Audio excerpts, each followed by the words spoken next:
Bom, o Gelson é um amigo nosso, né? Ele milita aí na área ambiental, na área de crédito de carbono, tem uma experiência de algumas atividades, né? Em crédito de carbono. Ele é gestor ambiental e mestre em energia, né? Renováveis. Então, Gelson, aceita com um projeto chamado Pensar Bahia e está sendo capitaneado pela diretoria de Edgar Porto. Então, eu vou pedir para Edgar explicar um pouco aí do projeto Pensar Bahia, né? E aí depois a gente libera aí para sua fala aí para fazer uma discussão aí com a gente. Edgar, Tá por favor. joia. Ok, Gelson, bom dia, seja muito bem-vindo aqui à nossa discussão. Eu acho que suas contribuições poderão ser extremamente úteis para nós. Aí nós vamos aprender muito com você. Talvez você possa aprender algumas coisinhas com outros convidados nossos também sobre esse tema. Bom, esse projeto Pensar Bahia é uma iniciativa que a SEI teve a partir desse mês, início de 2022.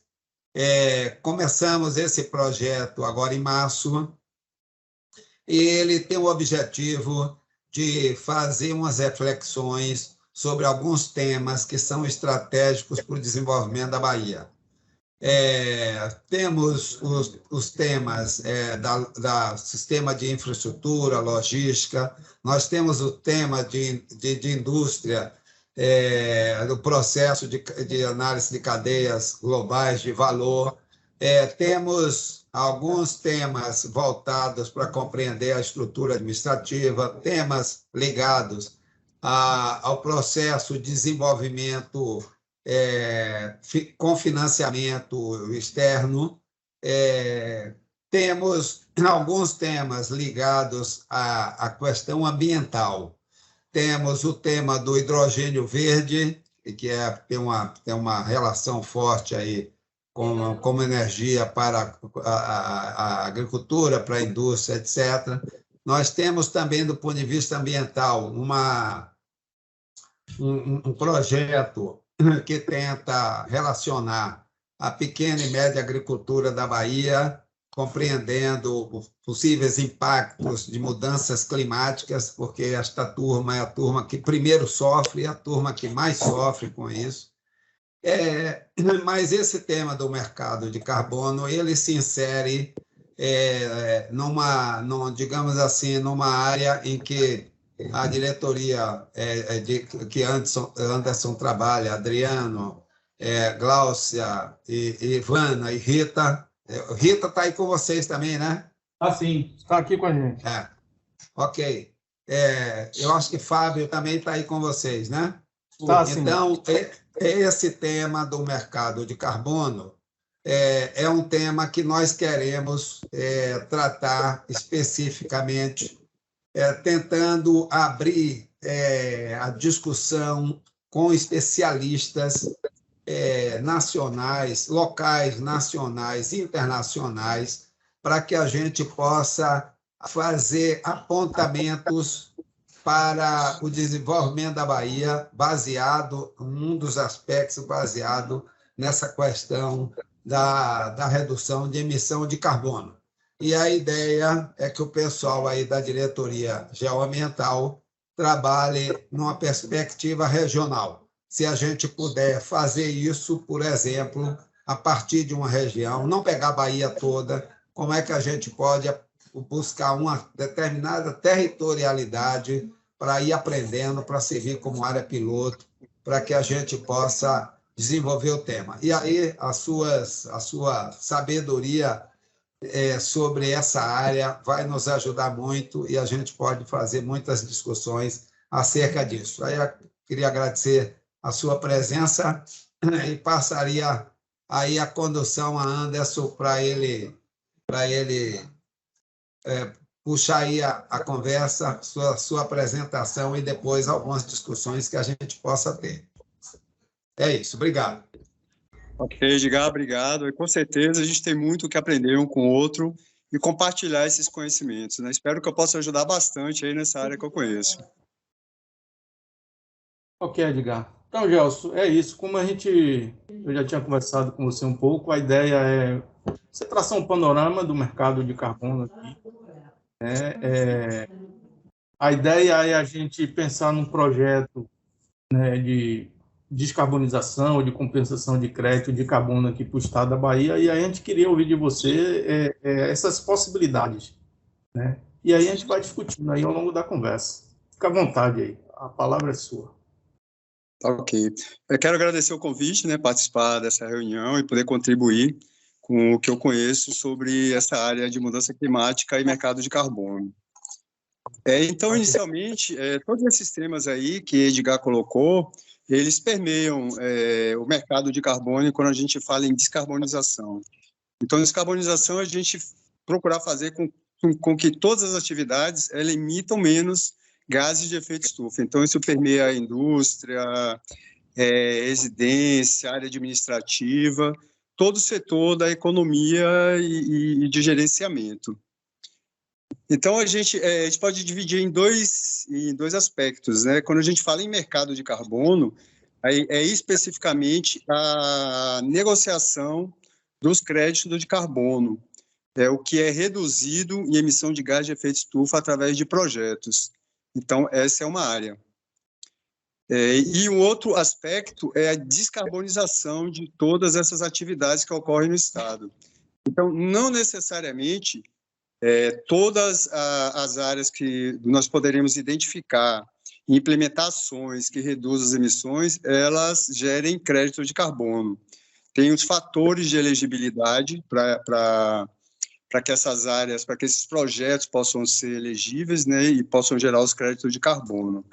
Mas, de qualquer forma, toda a área que implemente essas ações de descarbonização ganha muito em eficiência, em redução de custo de produção e mitigação dos efeitos das mudanças climáticas. Então, eu acho que é esse o principal ponto para a gente diferenciar, né, entre descarbonização das atividades e mercado de carbono, que aí vai ser a comercialização desses créditos. Então, dentro dessa área, inclusive, Edgar falou em agricultura, nós temos o programa ABC, lançado aqui no Brasil, é agricultura de baixo carbono, ele tem financiamento a juros muito baixos para estimular algumas tecnologias ambientais de redução de emissões, né, de tecnologia de baixo carbono também na agricultura, que pode ser implementado em algumas cidades, né, dentro do estado, em que ocorram essas atividades de agricultura que a gente pode identificar e implementar essa agricultura de baixo carbono, como reflorestamento, conservação de área de floresta, que são projetos RED, degradação recomposição de pasto degradado, recuperação de pasto degradado, né, integração lavoura, pecuária, floresta, sistema agroflorestal. Então, tem uma série de programas que são elegíveis para esses projetos dentro do programa de agricultura de baixo carbono. Aí, não geraria crédito de carbono, mas teria um incentivo em termos de financiamento de baixo custo para a implementação dessas atividades. Em relação à geração de crédito de carbono, nós poderíamos ver as áreas que para a implementação dessa descarbonização, ver quais são elegíveis e, antes de implementar, já relatar à entidade nacional designada, né, são os stakeholders que atuam dentro do mercado de carbono aqui no Brasil, e relatar a intenção de desenvolver um projeto de carbono no MDL, que é o Mecanismo de Desenvolvimento Limpo, que se chama mercado regulado, né? Ou pode ser também um mercado voluntário, que não precisa dessa notificação, é só desenvolver o projeto. Então, a gente precisa analisar, né, caso a caso, traçar um panorama para ver qual o potencial de cada área, o que pode ser desenvolvido como projeto de carbono dentro do mercado regulado, que é o Mecanismo de Desenvolvimento Limpo, ou dentro de um mercado voluntário, né, principalmente dentro do stand da VCS no desenvolvimento de projetos. Atualmente, teve uma reativação no interesse desses créditos de carbono.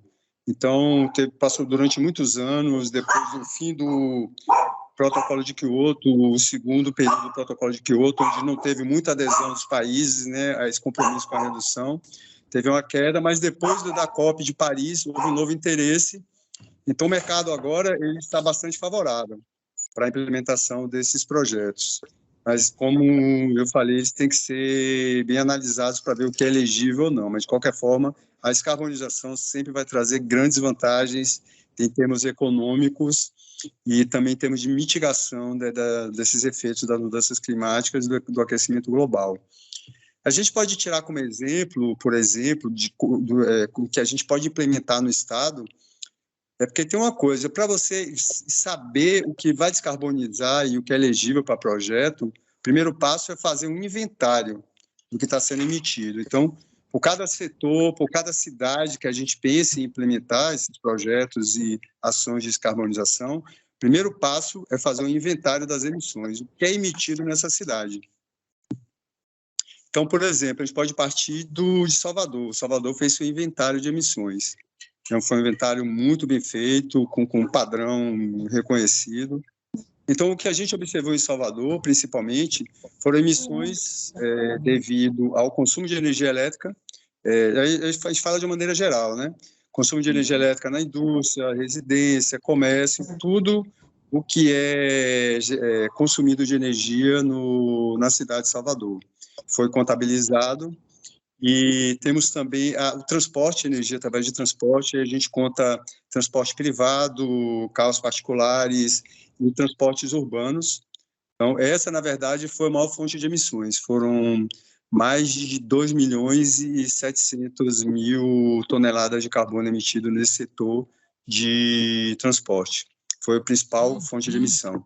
Depois nós temos o uso de energia e depois o gerenciamento de resíduo sólido, ou seja, o depósito, né, a disposição do resíduo sólido em aterros sanitários, que aí eles geram metano.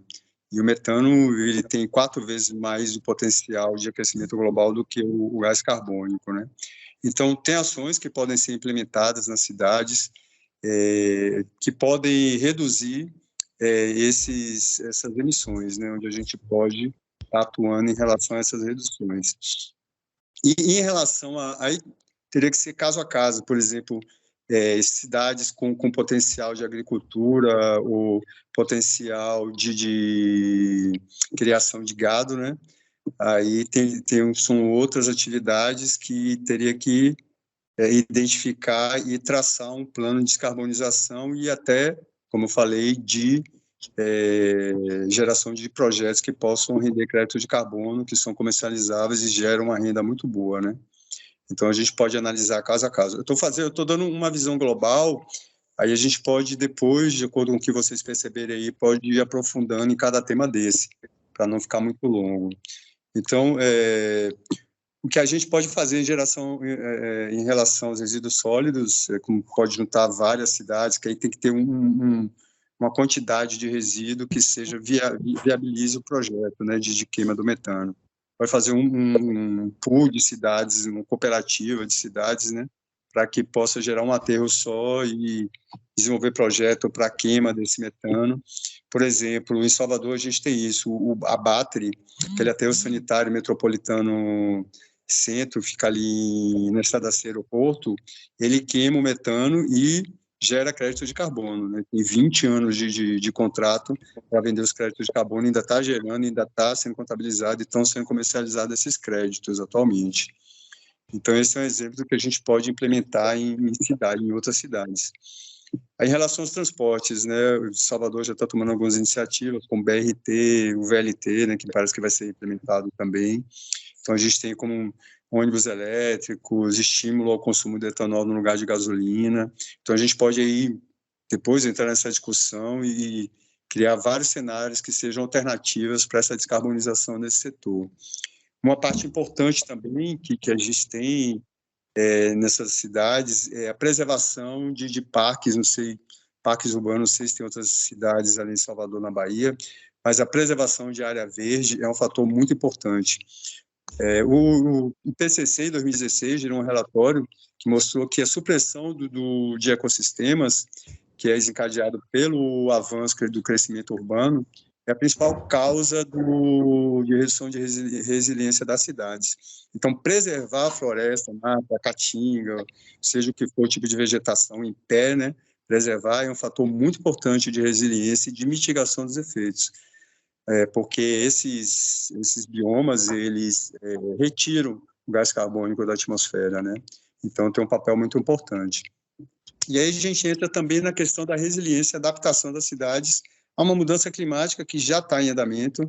A gente pode desenvolver ações que vão mitigar esses efeitos, mas, de qualquer forma, assim, a gente já atingiu um nível de concentração de gases de efeito estufa na atmosfera que já vai gerar algum tipo de mudança. A gente pode começar a tomar atitudes, isso eu digo de uma forma global, né, em todo o planeta, que possam reduzir esses efeitos, mas eles virão e a gente já começa a perceber algumas dessas consequências, né? Então, nessa parte de resiliência nas cidades, a contenção de encostas, porque as chuvas vão ser torrenciais com o aumento do efeito da concentração desses gases na atmosfera e com o aumento do efeito, né, da mudança climática, os extremos de chuva intensa e depois períodos de seca também muito longos, né, que são os extremos climáticos, vão ser uma das consequências. Então, pensar nessas cidades em contenção de encostas, aumentar as áreas permeáveis em áreas urbanizadas, né? Esse cuidado com o acondicionamento de lixo para evitar que, quando chova muito, esse lixo seja transportado e entupa a drenagem pluvial, né? E acabe levando a enchentes.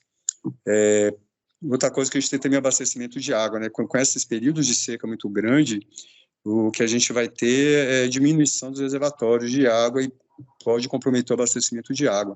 Hoje, em torno de 40% da distribuição de água ela é perdida nessa distribuição, né? Então, medidas também nesse sentido são bastante interessantes para preparar as cidades para esse cenário futuro de diminuição da quantidade de água potável para a distribuição, né?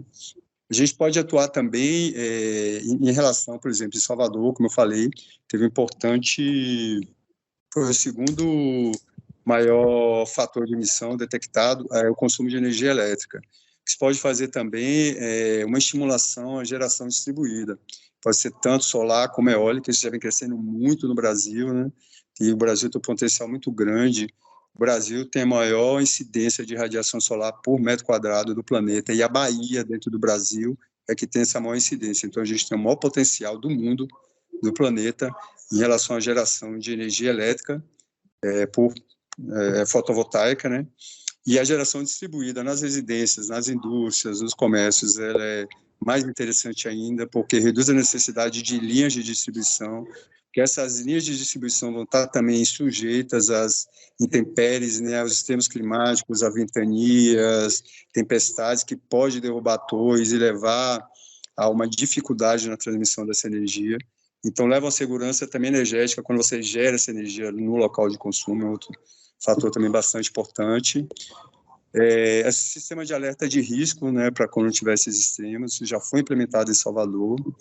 E em relação às cidades portuárias, como Ilhéus, por exemplo, um estudo que já deve estar sendo feito e aprofundar isso em relação à infraestrutura dos portos, que se sabe que com esse aquecimento global o nível do oceano vai aumentar. Então, a gente tem que preparar esses portos, já tem alguns estudos já prevendo quando vai ser e o quanto vai aumentar, né, esse nível dos oceanos, para já ir preparando os portos para se adaptarem a essa nova realidade do nível do mar, né?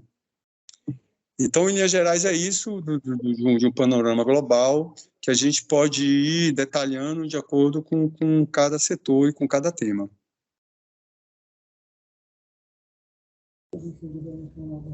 Ok, Gelson. Edgar, você quer comentar alguma coisa aí?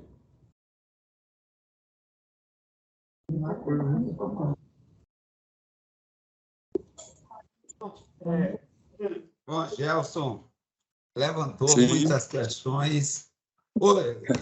Gelson, É bem amplo o tema.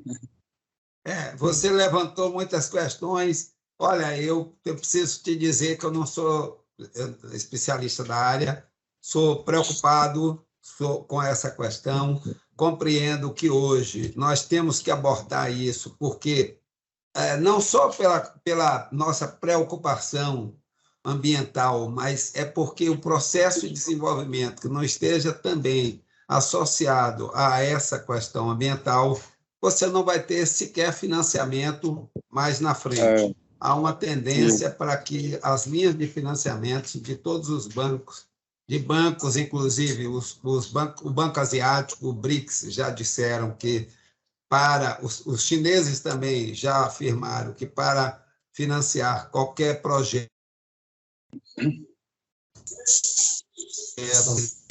que o projeto tenha preocupação ambiental. Então, além de tudo, nós temos que, ao pensar em desenvolvimento econômico, por exemplo, a gente tem que pensar nessa questão ambiental. Então, Gelson, você me colocou muitas dúvidas agora, além das que eu tinha. Veja, nós precisávamos... Bom, nós estamos também... Oi? Nós temos também, Gelson, um compromisso de fazer uma proposta para uma instituição chinesa, a Academia de Ciência de Shandong, para que a gente possa convidar eles para nos ajudar a fazer projetos nessa área, ok? Então, nós temos, além desse projeto Pensar Bahia, também temos uma preocupação de formular um projeto mais claro sobre essa questão. Então, eu queria te perguntar o seguinte. Obviamente que você já levantou, você já mostrou que algumas cidades ou territórios já têm inventários que são necessários para qualquer começo. Portanto, eu perguntaria o seguinte, pensando na escolha de quais territórios nós poderíamos pensar como prioritários para começar, entendeu? Uma primeira pergunta sobre isso seria quais são os territórios da Bahia que já existem inventários e que podem ser mais fáceis da gente começar. Também ligado a isso, você falou de união de prefeituras na questão do tratamento de resíduos sólidos. Esse é outro critério que a gente também talvez pudesse... Estou perguntando a você, não sei. Se poderia ser um critério de identificação de áreas prioritárias para a gente começar. O outro tema, será que os parques, como você comentou, nós temos aí um grande parque na Chapada. A Chapada é uma área extremamente sensível. É uma área onde nascem os rios que abastecem a grande parte da economia da Bahia, porque são rios que abastecem as cidades, principalmente a região metropolitana, onde tem a maior concentração de indústria. Será que a gente começar... do Paraguaçu, né? O Paraguaçu, onde tem, inclusive, um consórcio da Chapada, que o pessoal tem uma articulação muito boa com relação a isso e com a SEMA também. Então,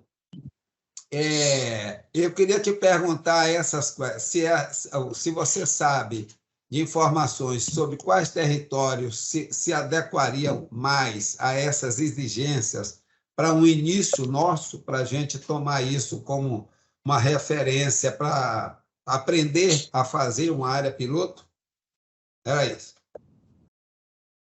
Tá. Em relação à primeira questão do inventário, esses inventários, dá para perceber que eles são bastante complexos, né? Então, a única cidade da Bahia que eu sei que tem esse inventário é Salvador. Por exemplo, em Minas Gerais, por exemplo, a única cidade que tem o inventário é Belo Horizonte.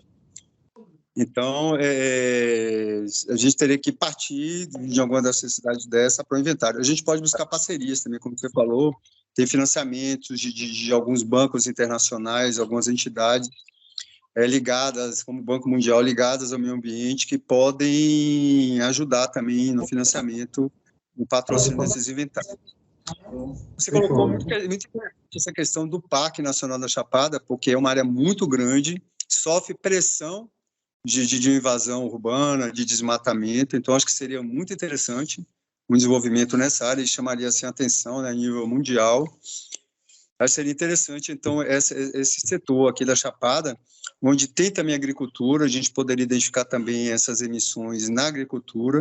Não foi identificado isso em Salvador, claro, porque é uma região urbana, né?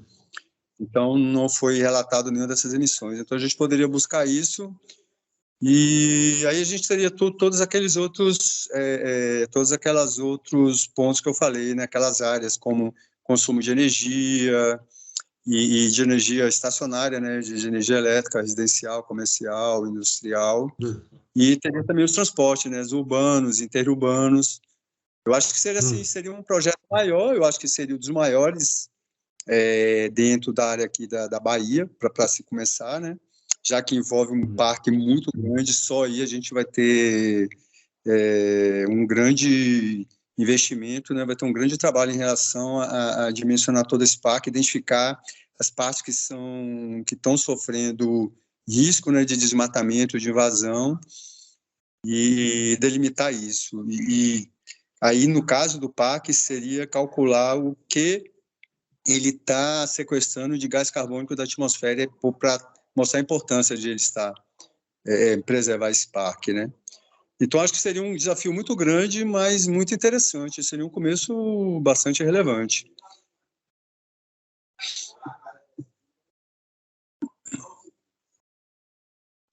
Acho que alguém está querendo falar aí, Anderson. Ô, Gelson, e se a gente também pensar, além do parque, pensar na bacia como um todo, o que é que você acha? Você acha que é viável a gente pensar a bacia do Paraguaçu? Sim, a gente, dentro do projeto, a gente já especifica isso. Como o parque está inserido dentro dessa bacia, é um dos fatores que a gente usa já dentro do projeto do parque, de se preservar o parque, porque ele, na verdade, a gente está preservando a bacia hidrográfica de um dos maiores rios que abastecem a cidade de Salvador. Então, isso aumenta ainda mais a importância desse projeto, desse cuidado, né? E dessa mensuração da importância e trazendo um fator a mais na importância da preservação desse parque, que é a importância na mitigação dos efeitos das mudanças climáticas. Chamar atenção, porque ainda não se levou isso em consideração, né? A importância desse parque, não só como turismo, aí a gente acrescenta, como você falou, muito importante, a preservação da bacia hidrográfica e dos mananciais, né, que vão abastecer Salvador, como também a importância na mitigação dos efeitos da mudança climática, o que a gente pode mostrar o que ele a importância de o que ele sequestra da atmosfera e como é importante para reduzir esses efeitos da mudança climática, reduzindo a concentração dos gases, né, na atmosfera. Uma pergunta. Já existe consórcio hoje na Chapada? O Fábio está perguntando se já existe um consórcio, Edgar, de prefeitos na Chapada Diamantina. Sim, existe um consórcio e nós estamos dialogando com eles, porque o trabalho que a gente tem feito, está tentando fazer com o PSA lá da Chapada, a ideia é trabalhar com os 19 municípios da Bacia do Paraguaçu, que estão dentro do consórcio Chapada Forte, e este consórcio tem um convênio com a SEMA. Então, politicamente, já ficaria mais fácil da gente trabalhar um conjunto de instituições, e aí estaria precisando incorporar o pessoal do Comitê da Bacia, que nós já conversamos também, eles achariam sensacional fazer isso. Esse recorte, se eu estou entendendo que Gelson está sugerindo, pegar o recorte da bacia do Rio Paraguaçu e pegar também o parque ou a interseção entre essas duas coisas, eu tenho um receio da gente pegar uma área muito grande e a gente não dá conta delas, porque a informação é que nós precisaríamos ter garantias de que nós poderíamos assegurar o controle dessa área. Não é isso, Gelson? Isso para a elegibilidade do projeto, isso daí é uma questão importantíssima. Se a gente não conseguir comprovar para o Estanda do mercado voluntário. Aí a gente vai ter que desenvolver esse programa como mercado voluntário, porque o MDL, o mercado regulado ainda não aceita o projeto de manter a floresta em pé como geração de crédito, mas a gente pode desenvolver pelo VCS. E aí, quando a gente fala nisso, esse projeto, estou falando assim, primeiro, preciso analisar direito quais são as ações sobre o que está, o risco, né, de diminuição desse parque, quais são os vetores de invasão, de urbanização, para a gente ver se tem legibilidade realmente, e se tiver, isso é um grande projeto que vai gerar muito crédito de carbono e tem uma rentabilidade muito boa. Então, aí não vai ser um investimento a fundo perdido, né? A gente já está investindo em uma área que depois vai ter um retorno. Agora, a gente tem que ter noção que a gente vai ter que desenvolver com recurso próprio ou via financiamento de entidades, Banco Mundial, KSF, alguns bancos que financiam esse tipo de projeto, em torno, talvez a gente tenha que gerar algumas metodologias que ainda não existem no VCS para algumas áreas do parque, como Caatinga. Então, é como você falou, Edgar, é um projeto grande, bem amplo.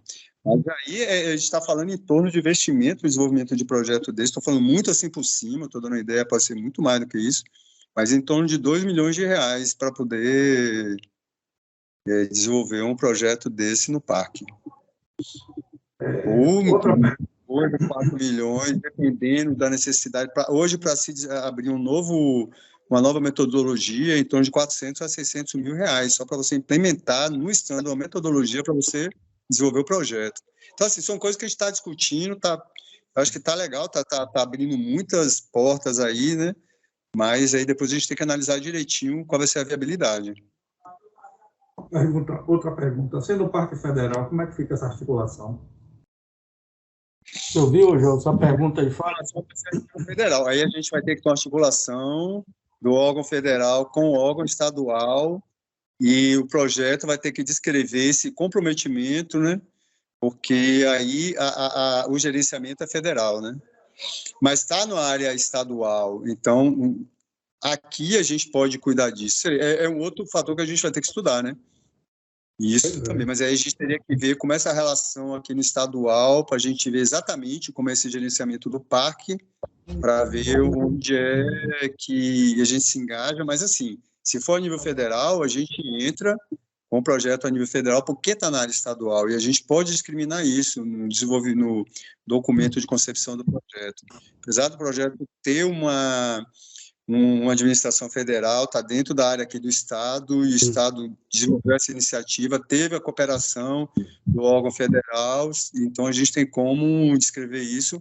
Agora tem que ter o comprometimento da parte, a gente tem que conseguir comprovar de que o projeto, a delimitação e o que a gente vai fazer de monitoramento para que não se perca a área desse parque, ela seja realmente cumprida, né?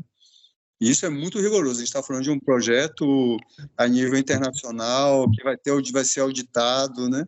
Então, tem que ser muito... todos esses dados têm que ser bastante confiáveis.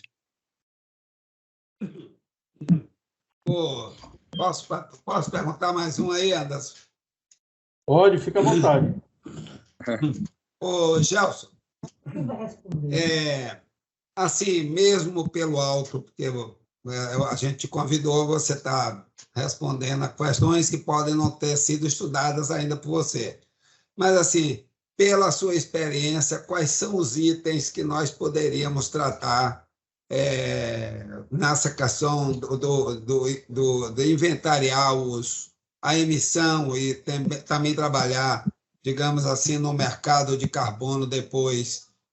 Quais são os itens que nós poderíamos considerar essa área do parque, junto com a área da bacia do Paraguaçu, articulado à área do parque? Você comentou algumas coisas como deflorestamento, como a questão do controle do desmatamento ou recuperação de nascentes, ou a questão de resíduos sólidos. Quais aquelas, na Chapada, mais importantes aspectos que a gente precisaria tratar com certeza? Como você falou, a gente está partindo assim, meio que em uma referência de um inventário que foi feito em Salvador, a gente precisaria analisar, ter dados assim econômicos da região, socioeconômicos, para saber exatamente o que é que gera, qual a principal atividade da cidade, para a gente ver dessa atividade, o que é que gera mais as emissões dos gases de efeito estufa. Então, o ideal seria isso realmente, fazer uma análise e partir para o inventário.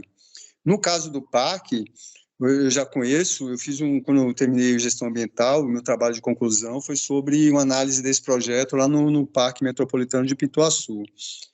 Então, o que a gente vai ter que ver em relação ao parque, primeiro, é esse gerenciamento. Com quem está o gerenciamento do parque? São questões, né, que aí envolvem muito custo inicial, só pesquisa. Quem gerencia esse parque, aqui a nível estadual, a nível federal, mostrar, desenhar alguma coisa do projeto, ver se tem a viabilidade, ver a concordância dessas partes, para a gente aí partir para um levantamento.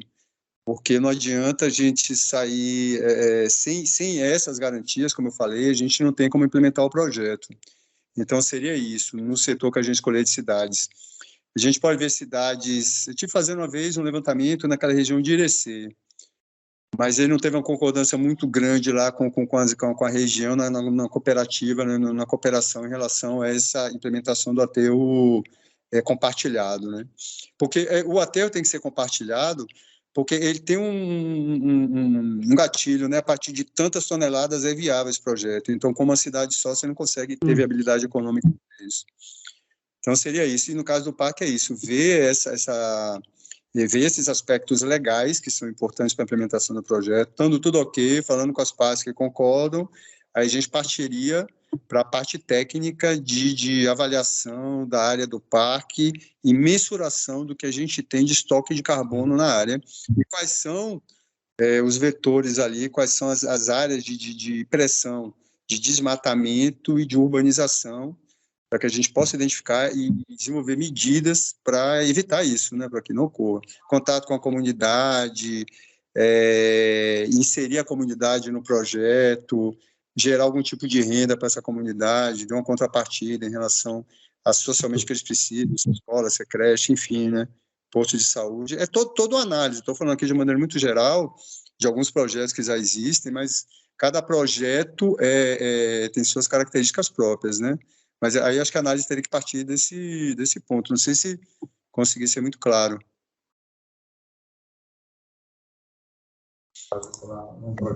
Ô Gelson, e a questão do saneamento básico num projeto dessas cidades, como a gente consegue inventariar e quantificar isso? Para poder... A questão do saneamento, ele não foi nem relatado no inventário de Salvador, né? A emissão é muito pequena. E, por exemplo, agora ele é tratado, acho que tem emissário submarino também, né? Então, esse não é uma questão muito assim, interessante, né? Muito atrativa para o desenvolvimento desses projetos. E de uma ação de captação. Acho que tem outras áreas prioritárias, como, por exemplo, o resíduo sólido em aterro é muito mais, até porque tem 4 vezes o potencial de degradação. E o resíduo, os efluentes, de qualquer forma, eles são tratados de maneira errada, né, na maior parte dos tratamentos, o que gera gás carbônico numa quantidade que tem importância quando se compara a outras áreas, né, que muito mais. Ali naquela região ali da Chapada, a gente tem uma comunidade de agricultores muito forte, que é o Mucugê de Quara, né? Tem uma produção muito grande ali de agricultura, de pivô central. Você acha que o engajamento deles seria importante nesse projeto? Edgar falou aí do Comitê da Bacia, né? Se eu não me engano, um dos empresários lá daquela região faz parte do comitê, o Evilásio Fraga, alguma coisa assim. Você acha que é importante a presença desses agricultores para viabilizar o projeto? Sim, com certeza. Até como exemplo, porque a gente tem o inventário de emissão a nível nacional, né, considerando o Brasil como um todo, e aí agricultura e criação de gado são principais fatores de emissão. Então, a gente tem muito, sim, até em relação, porque quando a gente fala em agricultura, até assim, o que está sendo desmatado, de que maneira está sendo desmatado para plantar, como a gente pode gerenciar melhor isso. Então, pode estimular eles, com esse financiamento da agricultura de baixo carbono, trazer eles para essa área de descarbonização também na agricultura, engajar eles no projeto, que o projeto engloba tudo na região, né? E todo mundo envolvido, todas essas áreas que emitem, né? O envolvimento de todo mundo ia ser muito interessante, iam surgir novas ideias, né? Sugestões, e como você falou, engajamento geral da população desse setor que a gente está querendo analisar a implementação dessa descarbonização da produção. Ok. Edgar, mais alguma pergunta, Edgar?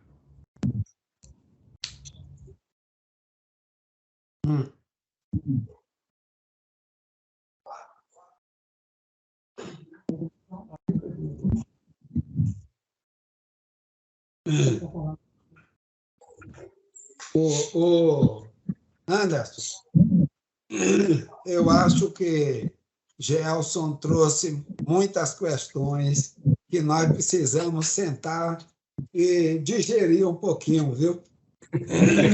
Precisamos refletir um pouquinho dentro das nossas possibilidades.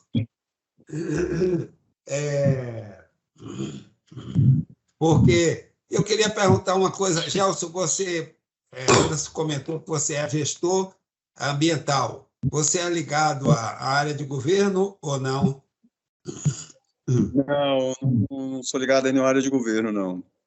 Já fiz alguns levantamentos, nunca implementei nenhum projeto na área de governo, não. Ok. Tá certo. Agora eu vou te fazer outra pergunta aí, Gelson. Não sei se você... Estamos ali explorando, né? Você já percebeu, né? Mas você já está acostumado com isso. Eu gosto demais dessa... Adoro comentar sobre isso. O lance é o seguinte, nós somos uma instituição de estudos e pesquisas que a gente está querendo dar contribuições com temas para abrir um pouco o leque de opções para as pessoas e as instituições pensarem para além da linha de horizonte, para oxigenar um pouco os nossos projetos, para tirar, digamos assim, pensamentos repetitivos que sempre tendem a se perpetuar, tá certo? Mesmo que estejam inadequados por momento. Então, nós faremos um esforço para puxar discussões. Você teria alguma sugestão de, digamos assim, ONGs ou parcerias que possam nos ajudar nesse momento, inicialmente, até a gente formular melhor, organizar melhor nossas ideias, entendeu? Você sugere algum caminho? Sim, eu vou dar uma revisada aqui, que eu já participei de alguns encontros internacionais sobre mercado de carbono e peguei alguns contatos de alguns bancos, de alguns ONG, setores que atuam nessa área. Eu vou dar uma revisada aqui, listar direitinho e posso passar. Passo para o professor Anderson, que eu já tenho um contato dele. Eu acho que aí seria uma forma de onde a gente buscar, né, esse apoio e os financiamentos necessários para a implementação desses projetos. Agora, a gente só precisa amadurecer um pouquinho mais, porque a gente vai pedir...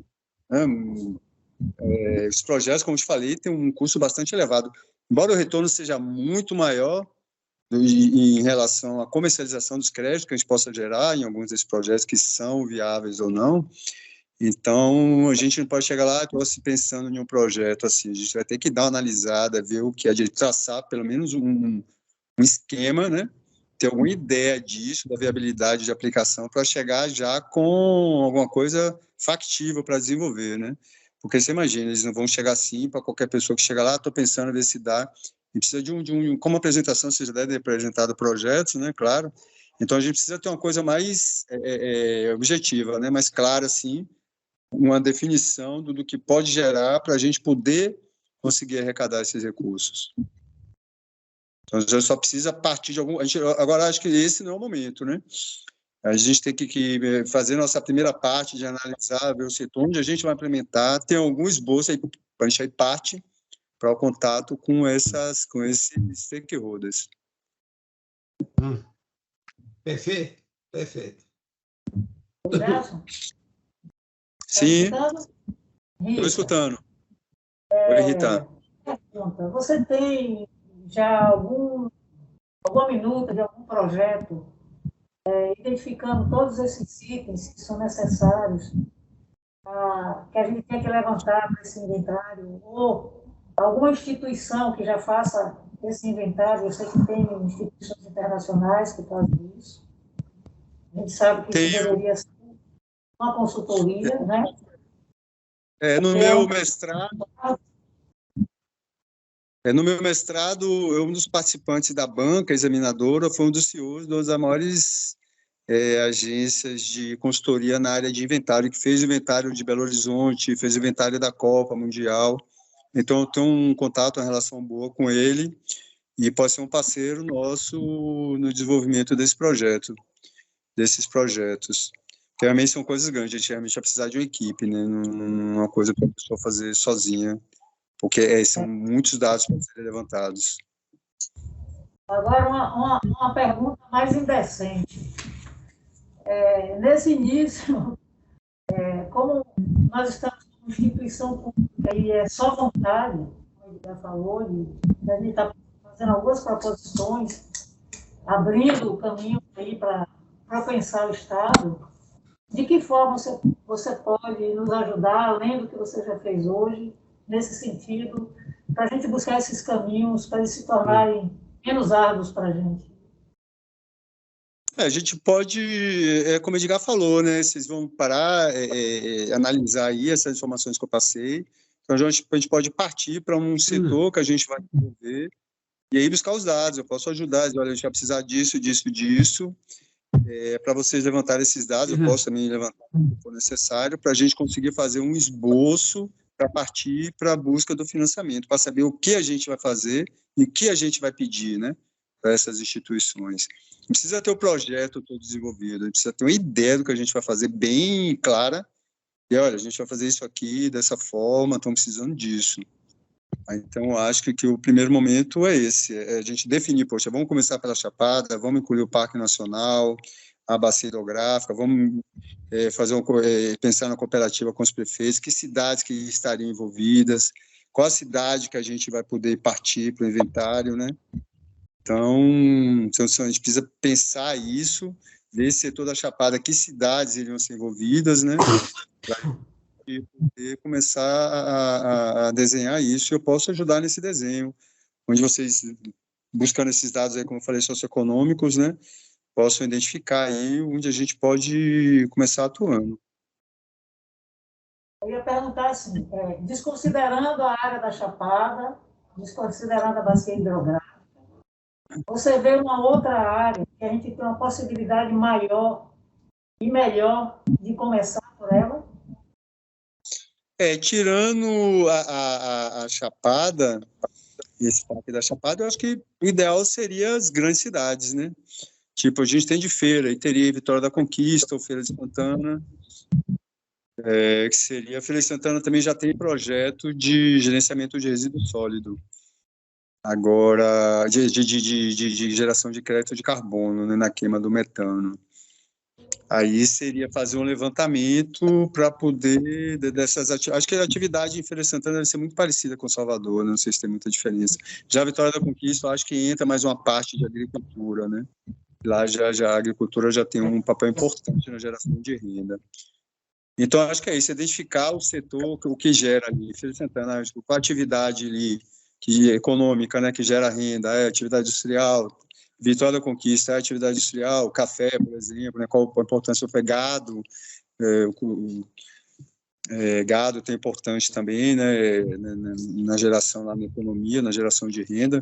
Então, identificar isso para, como eu falei, a partir daí partir para o inventário. E essa identificação seria importante para a gente ver a viabilidade, né, da cidade para a gente desenvolver o projeto. A nível de base cartográfica, o que precisaria para... Ô Gelson, a nível de mapeamento, de informações de mapa, o que seria preciso para esse inventário? Para esse inventário, por exemplo, vamos dizer Vitória da Conquista, precisa levantar a renda, né, as atividades na cidade. O que é que gera? Atividade industrial, atividade de agricultura, ver o que é que gera dinheiro, porque essa é a principal área de atividade, né, da cidade, para a gente identificar esses fatores de emissão, o que emite, né, os gases de efeito estufa, a partir daí ver o que a gente pode implementar para a redução dessas emissões ou para a geração de projeto com crédito de carbono. Aí, realmente, é levantar a atividade. Acho que o principal é levantar a atividade. Oi? A distribuição e a localização dessas atividades é importante também, né? Estando na cidade, né, no perímetro da cidade, então é importante tudo, porque depois a gente fazendo o inventário, a gente vai ter todo esse levantamento. Depois a gente vai ver como a gente vai implementar as ações, né, para reduzir isso, e ver dentro disso o que é que a gente pode gerar alguma dessas ações que possam ser elegíveis para um projeto de carbono para gerar renda com os créditos de carbono, com a comercialização desses créditos.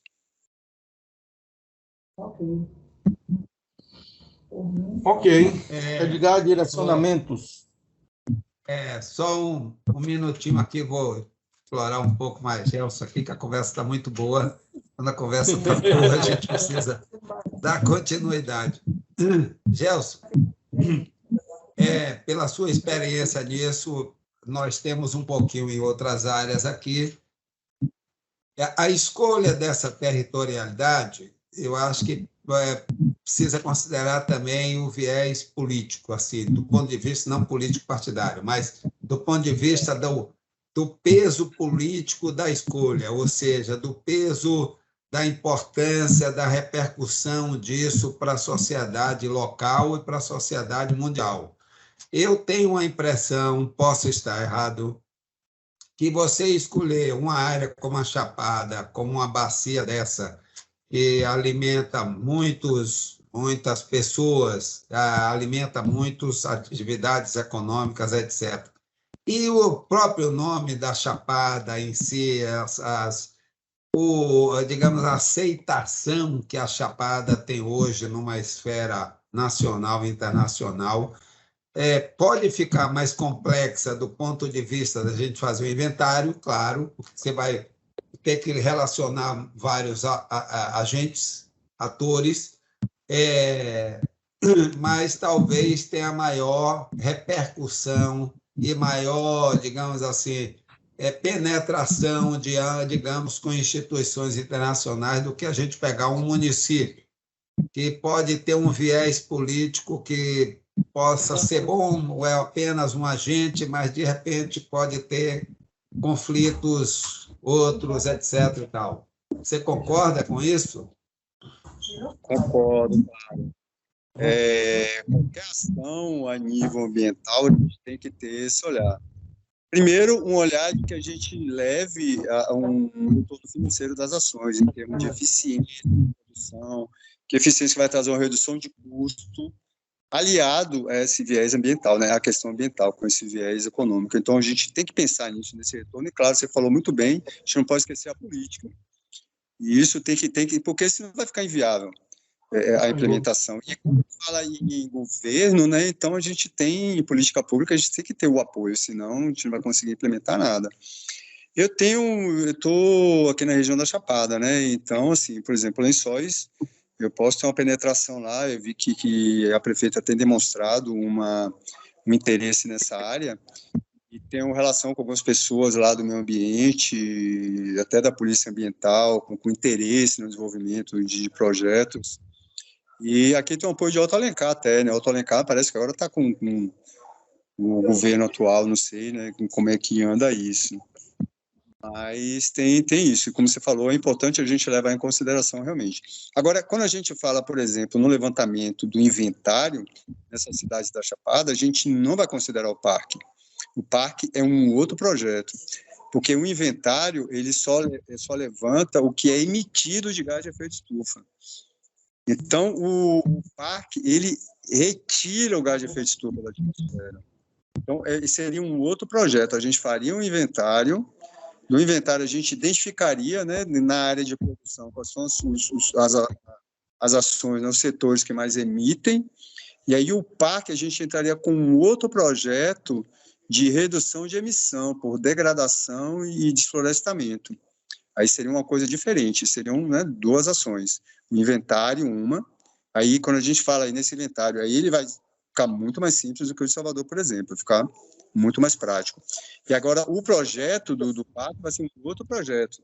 Aí a gente vai apresentar dentro da área da Chapada um projeto onde a gente vai preservar o Parque Nacional, preservando o estoque de carbono que retira tantas toneladas de gás de efeito estufa da atmosfera.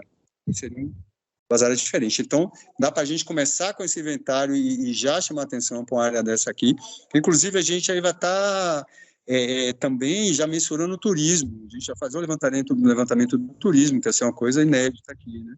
Considerar o impacto do turismo nas emissões, o que a gente pode fazer para reduzir as emissões. E aí o parque, bem complexo, ele ficaria em uma outra área de desenvolvimento. Não sei se deu para direito. Então, a gente faz o inventário, é uma ação, e o parque vai ser uma ação diferente. Entendi. Então, por exemplo, o inventário poderia ser dos municípios da parte alta da bacia do Rio Paraguaçu, que inclusive tem uma interseção com o parque, mas não é o parque. Mas a gente poderia pegar, digamos, os municípios que poderiam estar próximos desse consórcio da Chapada para facilitar a territorialidade, a articulação, etc. E faria uma caracterização e uma descrição das atividades e fazia, digamos assim, um cálculo das emissões que acontecem nessa territorialidade até hoje. Seria uma coisa dessa, e o parque seria outro projeto. O parque seria outro cálculo. O parque é um outro cálculo. O parque ele não entra no inventário, ele vai ficar fora do inventário. A gente, como eu falei em turismo, a gente pode levantar, por exemplo, Lençóis, Palmeiras, Mucugê, inicialmente. É uma ideia, né? Só para a gente ter o que pensar aí e surgir novas ideias. Aí que seriam as principais áreas de turismo, a principal é Lençóis, né? Depois Mucugê, depois Palmeiras, onde está o Capão, o Vale do Capão. Aí a gente faria o levantamento e saber o que emite essas cidades turísticas dentro da Chapada. Aí, o levantamento dessas cidades, ao projeto do parque, eles não têm relevância, porque o parque vai ser um outro projeto. O parque vai ser um projeto separado, independente, porque o que essas cidades emitem, elas não têm influência nenhuma no parque, na preservação do parque. Que vai ter a preservação do parque, que vai ser importante, a identificação, quais são os setores de pressão, né? Onde há os vetores de pressão, de desmatamento e urbanização. Para a gente controlar isso, mostrar no projeto que a gente tem como controlar isso, impedir que isso avance, mantendo a área do parque para gerar os créditos de carbono, que aí esses vão ser comercializáveis. Isso aí vai gerar uma renda. É diferente, porque no inventário a gente vai identificar setores que podem ou não gerar. Por exemplo, o BRT de Salvador, na época que se pensou em desenvolver, eu tentei falar com o secretário do Secopa, na época, acho que era até Ney Campelo, sobre implementar um projeto na instalação do BRT. Era viável, agora não é mais, porque a prefeitura, com recurso próprio, já desenvolveu. Mas poderia, era um projeto viável. Colômbia e Bogotá, eles implementaram tipo um BRT lá, um transporte assim, com crédito, porque os ônibus vão estar circulando por aqui, em vez de estar no trânsito, perdendo tanto, emitindo tanto de de gás carbônico na queima do diesel, ele vai reduzir a emissão, então é um projeto viável. Tudo que reduz a emissão é um projeto viável, dependendo, né, de como ele é implementado. Isso não é só um fator de elegibilidade, não. Tem várias outras coisas para implementar. Então, eu acho, inicialmente, parecia que seria viável, mas, analisando melhor, poderia ver que não era. Mas, enfim, então, tem essas áreas, né? E a gente, então, levantaria as cidades, uma coisa, o inventário, e a gente vai estar atuando em cidades turísticas, né? Uma geração de renda importantíssima aqui no estado da Bahia. E uma outra coisa é pegar esse projeto do parque e reduzir esses fatores de redução do tamanho do parque, dar um controle nisso e gerar os créditos de carbono. Ok. Precisar muito aqui. Bacana. Cortou, Edgar. Você pode repetir? Ei? Cortou aí sua fala. Eu estou dizendo o seguinte.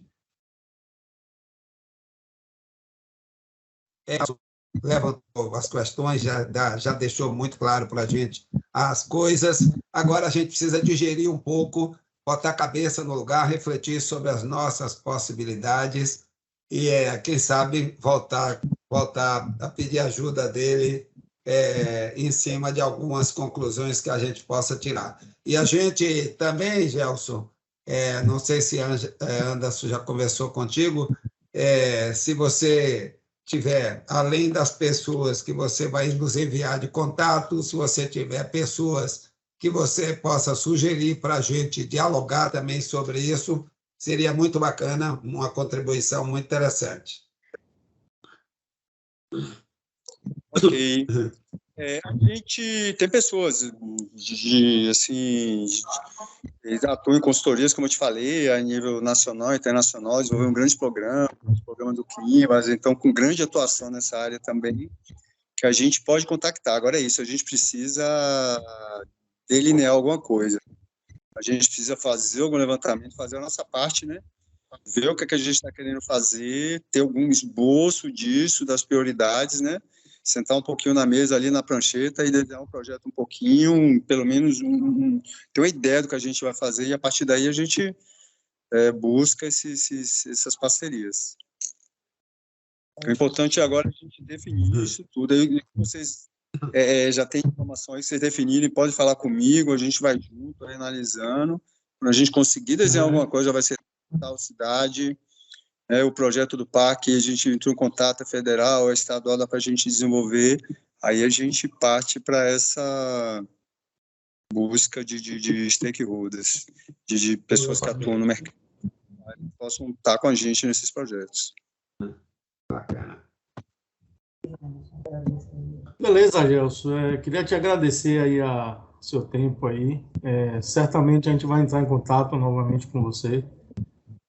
E aí a gente vai se falando, viu? A gente vai se reunir aqui internamente, vai discutir algumas coisas, e aí eu vou entrando em contato com você e a gente vai dialogando aí. Em qualquer outro momento a gente forma a reunião novamente e vai discutindo com você. Muito obrigado aí, porque muito esclarecedor a sua fala. Muito obrigado também, acho que aprendo um bocado também, a gente vai discutindo, vai trazendo essas questões, até pensando em coisas que não tinha pensado ainda. Então, acho bem interessante o programa, o projeto que vocês estão desenvolvendo, acho que tem um futuro muito bom, acho que é viável, né? Só falta realmente focar no primeiro passo do que vai desenvolver para a gente ir tocando aí. Mas obrigado também pelo convite e por poder participar aí dessa discussão. Ok, Valeu, Gelson, então. obrigado. Obrigado, Gelson. Um abraço Até a próxima. aí. Tchau, um abraço.